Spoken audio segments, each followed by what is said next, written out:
Viewers, আসসালামু আলাইকুম। Welcome to my another new blog. সবাই কেমন আছেন? আশা করি অনেক ভালো আছেন। আলহামদুলিল্লাহ, আমিও খুবই ভালো আছি। আজকে খুবই লোভনীয় আর অ্যাট্রাকটিভ একটা রেসিপি নিয়ে চলে আসছি, যেটা হচ্ছে লাউ শাকের ভর্তা।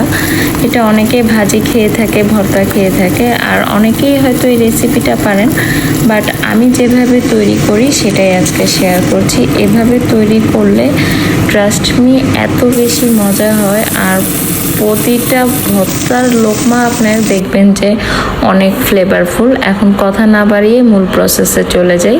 আমি শাকগুলো ভালোভাবে ধুয়ে পরিষ্কার করে নিয়েছি। তারপর কিছু রসুন আর কাঁচামরিচ আর একটু সরিষার তেল দিয়ে ভালোভাবে চুলা মাঝারি রেখে আমি কুক করে নিব, যতক্ষণ না পর্যন্ত নরম হয়ে আসছে। আর শাক থেকে যে পানিটা বের হবে সেটাতেই কিন্তু শাকটা অনেকটা কুক হয়ে যাবে। এক্সট্রা পানি দেওয়ার কোনো প্রয়োজন নেই।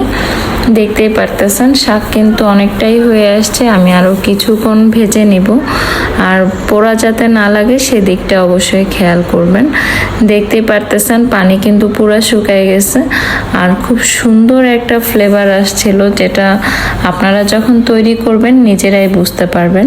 আমি রসুন আর কাঁচামরিচটা আর একটু রেখে দিয়েছি, শাকটা উঠিয়ে নিয়েছি, কারণ একটু দাগ আসলে ভর্তাটা খেতে ভালো লাগে। কাঁচামরিচ আর রসুনে আর একটু দাগ আসা পর্যন্ত ওয়েট করব।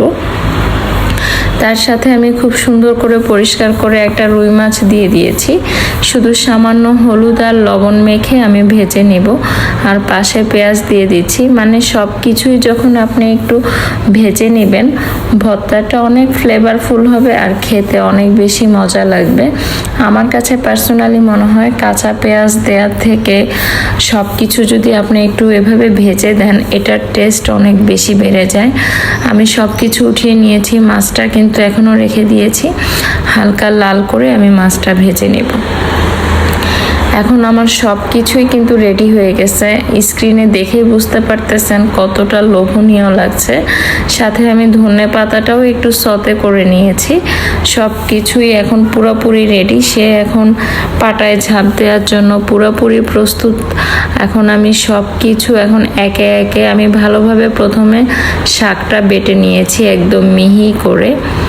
তারপর একে একে শুকনা মরিচ, রসুন এবং টেস্ট অনুযায়ী লবণ দিয়ে ভালোভাবে মিহি করে বেটে নিচ্ছি। আর বাটাটা যাতে মিহি হয় সেদিকটা খেয়াল রাখবেন। তারপর আমি মাছটা ভালোভাবে কাটাগুলো ফেলে দিয়ে মিহিভাবে মরিচ এবং রসুনের সাথে বেটে নিচ্ছি। ঝালটা আপনারা কম বেশি করে নিতে পারেন। স্ক্রিনে আমারটা দেখে আবার ভয় পেয়ে যাবেন না।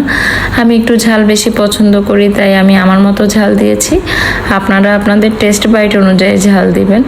আর পেঁয়াজটা কিন্তু মিহি করে বাটবেন না, সব কিছু মিহি করে বাটবেন। আর পেঁয়াজটা হালকা বাটা থাকবে। যখন ভর্তাটা আপনি খাবেন, কিছুটা দাঁতে কামড় পড়লে খেতে অনেক ভালো লাগে। আর সব কিছু মিক্স করার পর একটু খাঁটি সরিষার তেল দিয়া ভালোভাবে চটকাইয়া এটারে মিক্স করে নেবেন। ব্যাস তৈরি হয়ে গেল খুবই মজাদার লাউ শাকের ভর্তা। আর এই ভর্তাটা আপনি যদি গরম ভাত দিয়ে খান, এত বেশি টেস্টি। প্রতিটা লোকমায় দেখবেন যে এত ফ্লেভার, কারণ আপনি সব কিছুই এখানে ভেজে একটু সতে করে নিয়েছেন। আর আমি ভর্তার রেসিপি নিতে নিতে আমার তো আর তর সহ্য হচ্ছে না, আমি কখন খাওয়া শুরু করে দিব। আর ভর্তা রেডি হওয়ার পর যদি পাটায় আপনি ভাত মেখে না খান, আপনার জীবন তো পুরাই মিশা। সেই জন্য আমি কিছুটা ভর্তা নিয়ে পাটাতে ভাতটা মেখে খাচ্ছি। আর এটাতে আমার পুরা মনে হয় যে 16 আনা পূর্ণ, কারণ ভর্তার পরে এই পাটায় মাখা ভাতটা খেতে আমার অনেক বেশি মজা লাগে।